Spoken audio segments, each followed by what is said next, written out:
Thanks, Spencer. So the future shape of computing could be very strange indeed, and it'll be interesting to see if we ever really do need the phenomenal computing power that the future promises.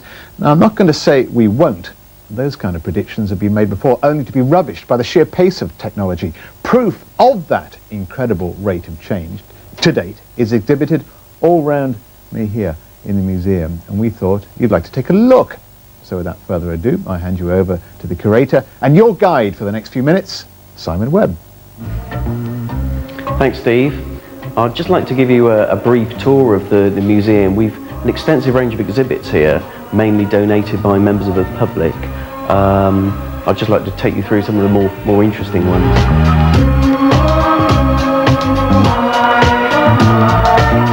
Before we had monitors and keyboards, the only way of getting data into a computer was a machine like the Teletype Model 33 here, which is from 1961. It's a fantastic machine. It's purely electromechanical. There's no electronics in this at all.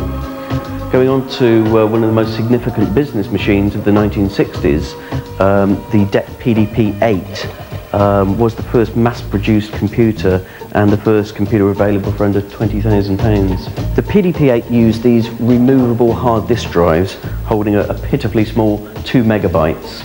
Let's move on. In the late 1970s, we saw the advent of the personal computer, low-cost machines that could be sat on anybody's desk. The PET from Commodore was one of the very first machines. It featured a completely integrated 9-inch monitor, a cassette deck for data storage, and a rather strange keyboard. The nice thing about the Commodore PET is if you needed to do any work on it, up comes the lid, car bonnet style, and there you are. Very different from today's machines. Everything integrated onto one board, no hard disk drive, not even a floppy disk drive. We've got over 130 different home computers in the museum. You can see that in these, in the late 70s, the 1980s, everybody was doing their own thing. They're all different, they've all got their own operating systems. Most of them were programmed in BASIC. So you switched the machine on, you didn't have your applications, you didn't have a word processor, etc. If you wanted to do anything, you had to type it in yourself. One of my personal favourite machines was the Sinclair ZX81. At under £80, this was a very affordable machine and introduced computing and programming to a lot of people. Very limited capabilities with only 1K of memory. It could be expanded with the additional 16K memory pack, but there were reliability problems with that, and if you weren't careful you could end up losing your program.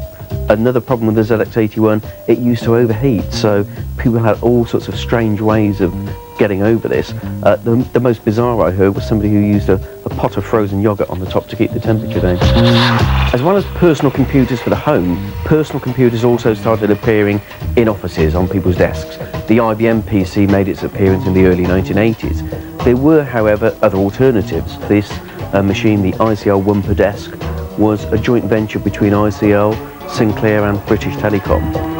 Interesting machine in that it was one of the first ones to integrate telephony with a computer, so you basically had a mini telephone exchange.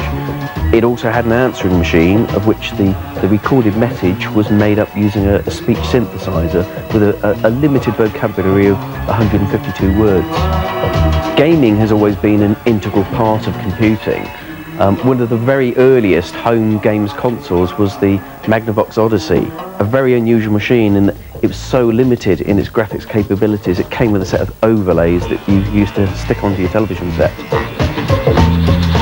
Another interesting games console is the MD Vectrex. This was really designed as an arcade machine for the home. It came with its own built-in monitor, and it used vector graphics as opposed to the usual pixel graphics of other games consoles.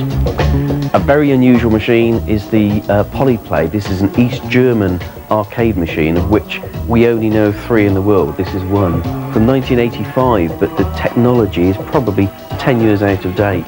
It used a Russian mini-computer to drive it.